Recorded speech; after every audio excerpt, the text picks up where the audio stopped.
Hello friends, कैसे हो आप सभी स्वस्थ मस्त जबरदस्त होंगे। मेरे प्यारे दोस्तों, आज हम पढ़ने वाले हैं संसद की प्रक्रिया के बारे में। संसदीय प्रक्रिया मेरे प्यारे दोस्तों, लगभग 4-5 क्लास होने वाली हैं संसदीय प्रक्रिया से। हम उन सभी आर्टिकलों को समझने की कोशिश करेंगे जो संसद की प्रक्रिया से संबंधित हैं। संसद की प्रक्रिया से सबसे पहले हम उन आर्टिकलों के बारे में बात करने वाले हैं जो अक्सर करके पेपर में आते हैं। तो मेरे प्यारे दोस्तों, कुछ लगातार क्लासें होने वाली हैं, 4-5 क्लास संसदीय प्रक्रिया से होंगी। सभी क्लासों को देखना और इन सभी क्लासों में आपको संसद के सत्रों की बात होगी। इन सभी क्लासों में उन संसदीय समितियों की बात होगी जो आवश्यकता पड़ने पर बनाई जाती है, जिसमें संयुक्त संसदीय समिति के बारे में, जेपीसी के बारे में बात करेंगे। तो मेरे प्यारे दोस्तों, हम बात करने वाले हैं आज संसदीय प्रक्रिया के बारे में। संसदीय प्रक्रिया के बारे में, ये जो संसदीय प्रक्रिया है यानी संसद की प्रक्रिया है। अगर हम सबसे पहले बात करें आर्टिकल 118 के बारे में, ये जो संविधान का आर्टिकल 118 है, ये संसद की उन नियम, उन प्रक्रियाओं के बारे में जानकारी देता है जो संसद समय समय पर बनाती है। यानी संसद की नियम व प्रक्रिया के बारे में जानकारी देता है। यानी संसद की जो नियम है, संसद किस तरीके से चलेगी, कैसे कैसे नियम होंगे, किस प्रक्रिया से संसद चलेगी, उसके बारे में ये आर्टिकल 118 बताता है। इसी के साथ साथ हम ये बात करें कि संविधान का जो आर्टिकल है, संविधान का जो आर्टिकल है 108 आर्टिकल संयुक्त बैठक के बारे में जानकारी देता है। संयुक्त बैठक, यानी ये जो संयुक्त बैठक है, पेपर में सीधा क्वेश्चन आता है कि संसद की संयुक्त बैठक की जानकारी किस आर्टिकल में दी गई है। तो संसद की संयुक्त बैठक की जानकारी संविधान के 108 आर्टिकल 108 में दी गई है। यानी ये जो संयुक्त बैठक बुलाई जाती है, इससे संबंधित जो क्वेश्चन आते हैं, सबसे पहला क्वेश्चन आता है कि इस संयुक्त बैठक को बुलाता कौन है। तो संयुक्त बैठक को जो बुलाता है वो भारत का राष्ट्रपति है। पहला क्वेश्चन तो यहीं से क्लियर हो रहा है। पूछेगा पेपर में कि संयुक्त बैठक कौन बुलाता है, तो संयुक्त बैठक राष्ट्रपति बुलाता है। अगला पॉइंट ये भी बनता है कि संयुक्त बैठक क्यों बुलाई जाती है, क्या कारण पड़ जाता है कि संयुक्त बैठक बुलाई जाती है। तो मेरे प्यारे दोस्तों, संयुक्त बैठक इसलिए बुलाई जाती है कि मान लो कोई प्रस्ताव एक सदन से पास होकर जब वो दूसरे सदन में जाता है और दूसरा सदन 6 माह तक कोई प्रतिक्रिया नहीं देता है, तो ऐसे संबंध में राष्ट्रपति संयुक्त बैठक बुलाता है। तो संयुक्त बैठक क्यों बुलाई गई है? जब एक सदन प्रस्ताव पारित कर दे, दूसरा सदन 6 माह तक कोई प्रतिक्रिया न दे, तो ऐसी स्थिति में राष्ट्रपति संयुक्त बैठक बुलाता है। मेरे प्यारे दोस्तों, संयुक्त बैठक की प्रक्रिया क्या होगी, ये यानी संविधान का आर्टिकल जो 108 है उसका तीसरा पॉइंट है। संविधान की यानी संयुक्त बैठक की प्रक्रिया क्या होगी। यदि हम संयुक्त बैठक की प्रक्रिया के बारे में बात करें तो संविधान का आर्टिकल 118 और 18 का जो पॉइंट 3 है, इसमें लिख रखा है कि ये जो राष्ट्रपति है संयुक्त बैठक से संबंधित लोकसभा अध्यक्ष तथा राज्यसभा के सभापति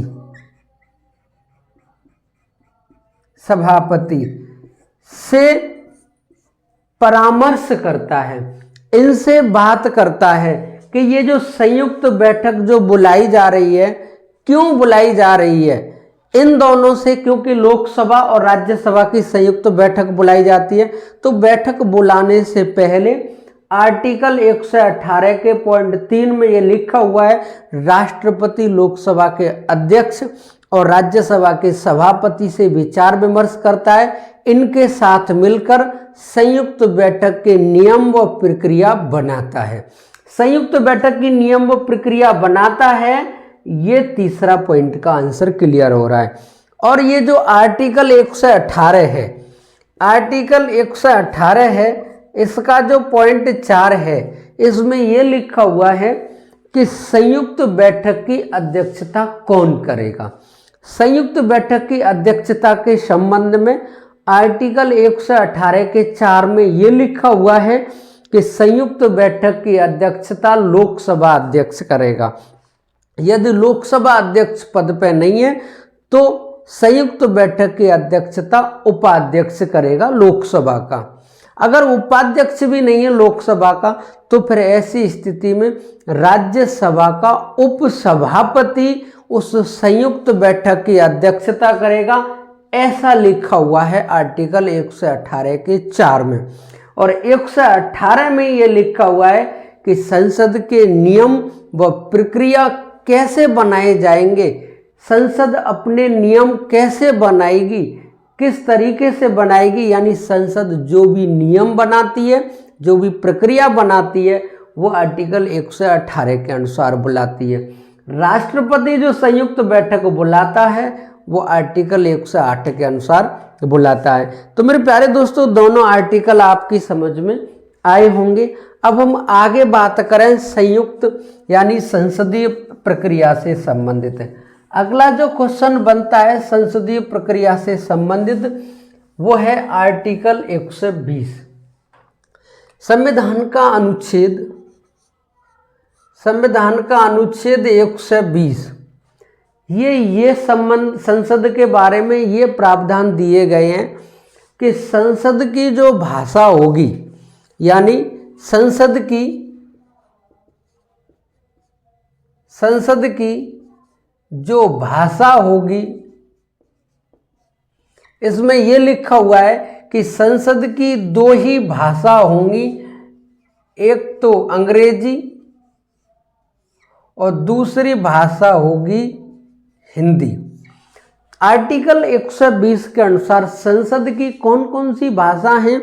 एक तो भाषा है अंग्रेजी और एक भाषा हिंदी। संसद की 2 ही भाषा हैं, यानी संसद में जो भी होता है, जो भी भाषणबाजी होती है, वो हिंदी और अंग्रेजी में होगी। ये आर्टिकल 120 में लिखा हुआ है।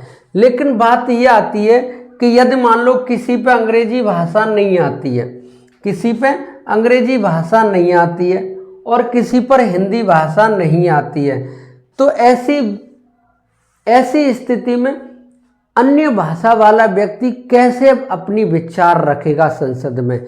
तो मेरे प्यारे दोस्तों, यहाँ लिखा हुआ है संबंधित सदन का जो भी अध्यक्ष होगा, यानी संबंधित सदन का जो भी अध्यक्ष होगा, यदि वो लोकसभा की बात कर रहा है तो लोकसभा अध्यक्ष के समक्ष, और यदि वो राज्यसभा की बात कर रहा है तो वो राज्यसभा सभापति के समक्ष, सभापति के समक्ष। यानी बात लोकसभा के तो लोकसभा अध्यक्ष के सामने, और यदि बात राज्यसभा की तो राज्यसभा सभापति के सामने। अपनी मातृभाषा में अपने विचार रखने हैं, तो ऐसी स्थिति में संबंधित सदन का अध्यक्ष उसे बोलने के लिए हाँ कह सकता है। तो मेरे कहने का मतलब यह है कि उस सदन का अध्यक्ष यदि अगर ये कह देगा कि आप अपनी मातृभाषा में अपने विचार रखिए, तो आर्टिकल 120 से ये भी उस व्यक्ति को आदेश दे सकता है। तो यदि कोई व्यक्ति, किसी व्यक्ति पर अंग्रेजी और हिंदी नहीं आती है, तो वो अपनी मातृभाषा में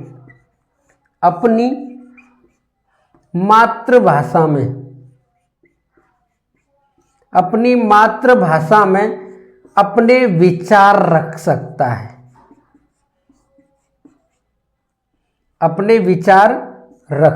है, यानी आर्टिकल 120 साफ साफ कहता है कि यहाँ हिंदी और अंग्रेजी में अपने विचार रखे जाएंगे। संसद की जो भाषाएं वो दो ही हैं, अंग्रेजी और हिंदी। लेकिन यदि कोई व्यक्ति अपने विचार रख सकता है अपनी मातृभाषा में, तो संबंधित सदन के अध्यक्ष से उसे पहले अनुमति लेनी होगी। यदि वो अध्यक्ष अनुमति देता है तो व्यक्ति अपनी मातृभाषा में अपने विचार संसद में रख सकता है।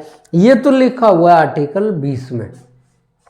अगर हम बात करें अगले आर्टिकल की, आर्टिकल 121 और 122, यानी संविधान का आर्टिकल 122 और 121 क्या कहता है। यदि हम बात करें संविधान के आर्टिकल 121 की और 121 की पहले बात करें, संविधान का आर्टिकल 121 ये साफ साफ कहता है कि मान लो सुप्रीम कोर्ट ने किसी भी फैसले पर क्या निर्णय दिया, सुप्रीम कोर्ट ने किसी मामले में क्या सुनवाई की, इसके बारे में संसद कोई टीका टिप्पणी नहीं कर सकती है, टीका टिप्पणी नहीं करेगी।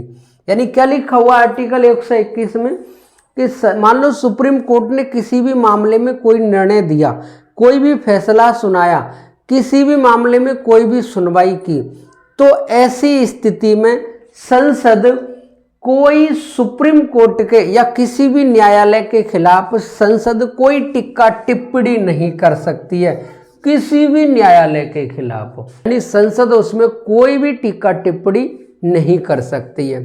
यही जो संविधान का अनुच्छेद अगला 122 है, 122, इसमें साफ साफ ये लिखा हुआ है कि संसद क्या प्रतिक्रिया दे रही है, संसद में क्या बोला जा रहा है, संसद में एक दूसरे में जो बहस हो रही है, संसद क्या नियम बना रही है, इसके बारे में कोई भी कोर्ट या सुप्रीम कोर्ट हो या हाई कोर्ट हो, कोई भी न्यायालय कोई हस्तक्षेप नहीं कर सकता है। मेरे प्यारे दोस्तों, आर्टिकल 121 में संसद को रोका गया है कि सुप्रीम कोर्ट के बारे में या किसी भी न्यायालय के बारे में कोई टीका टिप्पणी नहीं करेगी, और यहाँ आर्टिकल 122 में न्यायालय को रोका गया है कि संसद के बारे में कोई टीका टिप्पणी नहीं करेगा। यहाँ एक दूसरे को रोका गया है, क्योंकि मेरे प्यारे दोस्तों संविधान का जो आर्टिकल है 50, वो कार्यपालिका को न्यायपालिका से अलग करने का सुझाव देता है। मेरे प्यारे दोस्तों, हमारे यहाँ पर 3 प्रक्रियाएं, एक कार्यपालिका, न्यायपालिका और व्यवस्थापिका, तीनों की शक्तियां अलग अलग हैं। ये कहा जाता है कि यदि ये तीनों ही शक्तियां एक व्यक्ति को मिल जाती हैं या एक सदन को मिल जाती हैं, तो तानाशाह जैसी प्रतिक्रिया उत्पन्न होती है, तानाशाह जैसी नौबत आ जाती है। तो ऐसी स्थिति में इन चीज़ों से निपटने के लिए हमें शक्तियों का पृथक्करण करना आवश्यक है। कार्यपालिका अलग है, व्यवस्थापिका अलग है और न्यायपालिका अलग है।